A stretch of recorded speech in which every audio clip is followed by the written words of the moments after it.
에, 저번 1편에 이어서 오늘 또 인공지능 이어서 말씀드리겠습니다. 현재 인공지능이라고 해봐야 아직은 그저 흔적 한번 남기고 한 발짝 뗐다 이렇게 표현하면 될 것 같아요. 그런데 계속 이어서 발전해 가지고 수십 년 후에 그 인공지능이 초등생 수준이 되었다면 어떻게 될까요? 이동 능력, 판단 능력, 반응, 감정 변화, 학습 능력 등등이 초등생 수준이 된다면 거기다가 기계적 장치가 결합되고 그리고 거기에 수많은 정보가 축적되고 이렇게 됐을 때 비록 지적 수준이 인간보다 떨어진다 할지라도 학습 능력이 인간보다 수십 배, 백 배 될 거 아니에요? 그렇게 될 때 지금 우리 인간이 이 상태에 머물러 있다면 정말로 압도당할 거예요.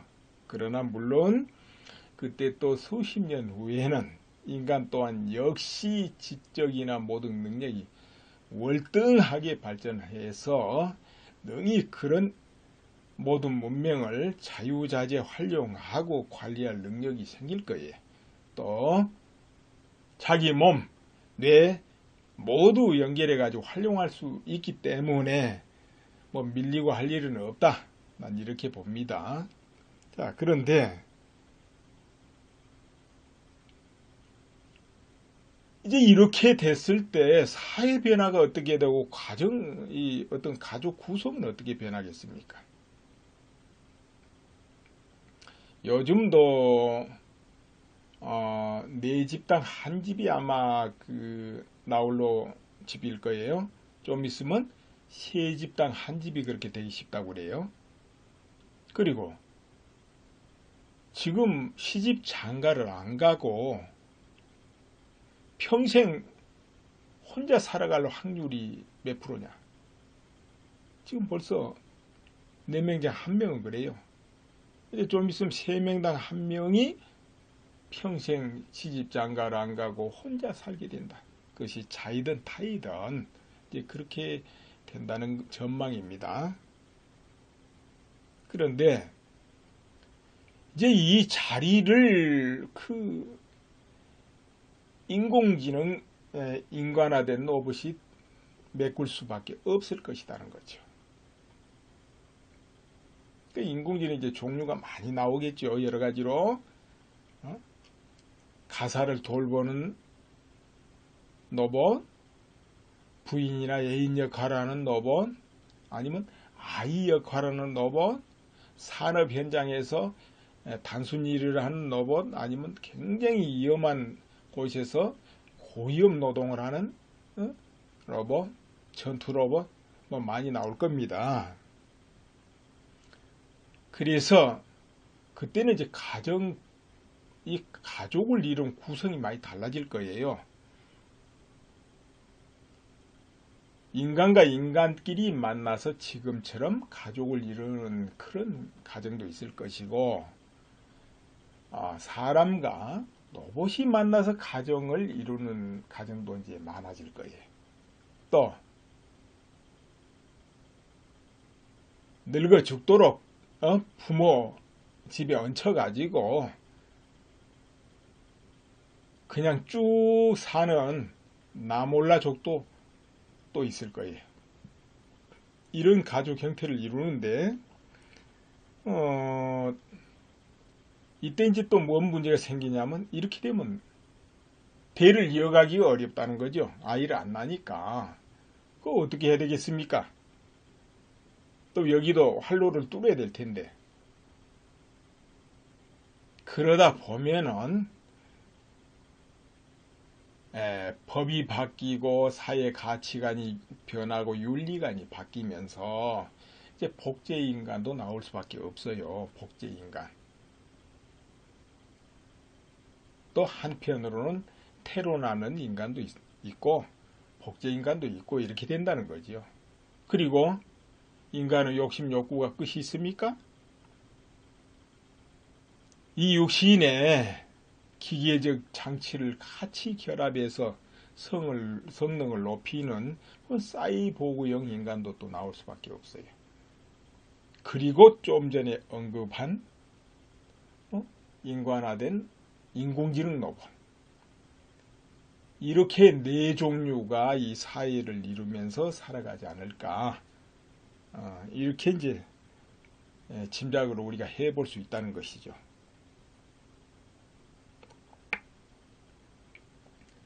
그럼 이제 법도 다 바뀌어요. 윤리관도 시대에 따라 이렇게 바뀌어갈 수밖에 없습니다. 지금하고는 완전히 다른 가치관 속에서 평생을 살게 된다는 거죠. 네. 이 시간에는 이 정도 해놓고 다음 3편에서는 이 인간화된 인공지능이 우리 생활에 들어올 때 예를 들어 10년, 20년 이럴 때는 뭐 거의 인간화된 로봇이 들어온다기보다는 이제 그냥 초보 인공지능이 작동하는 거죠. 요때 없어질 직업은 도대체 어떤 기준에서 없어지겠고 또 없어지지 않을 직업은 어떤 기준에서 안 없어지겠는가 이것을 말씀드리겠습니다. 네, 감사합니다. 그런데 이제 이 자리를 인공지능 인간화된 로봇이 메꿀 수밖에 없을 것이라는 거죠. 인공지능 이제 종류가 많이 나오겠죠. 여러 가지로 가사를 돌보는 로봇, 부인이나 애인 역할하는 로봇, 아니면 아이 역할하는 로봇, 산업 현장에서 단순 일을 하는 로봇, 아니면 굉장히 위험한 곳에서 고위험 노동을 하는 로봇, 전투 로봇 뭐 많이 나올 겁니다. 그래서 그때는 이제 이 가족을 이룬 구성이 많이 달라질 거예요. 인간과 인간끼리 만나서 지금처럼 가족을 이루는 그런 가정도 있을 것이고, 사람과 로봇이 만나서 가정을 이루는 가정도 이제 많아질 거예요. 또 늙어 죽도록 부모 집에 얹혀가지고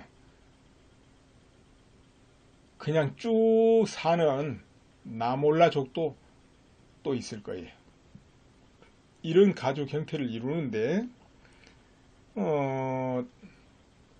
이때 이제 또 뭔 문제가 생기냐면 이렇게 되면 대를 이어가기가 어렵다는 거죠. 아이를 안 낳으니까.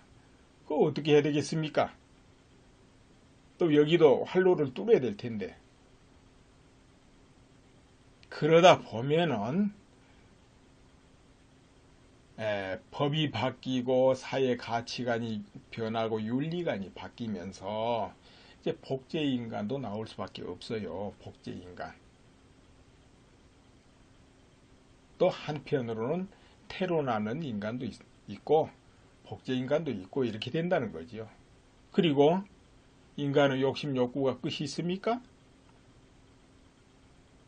이 육신에 기계적 장치를 같이 결합해서 성능을 높이는 사이보그형 인간도 또 나올 수밖에 없어요. 그리고 좀 전에 언급한 인간화된 인공지능 로봇. 이렇게 네 종류가 이 사회를 이루면서 살아가지 않을까. 이렇게 이제 짐작으로 우리가 해볼 수 있다는 것이죠.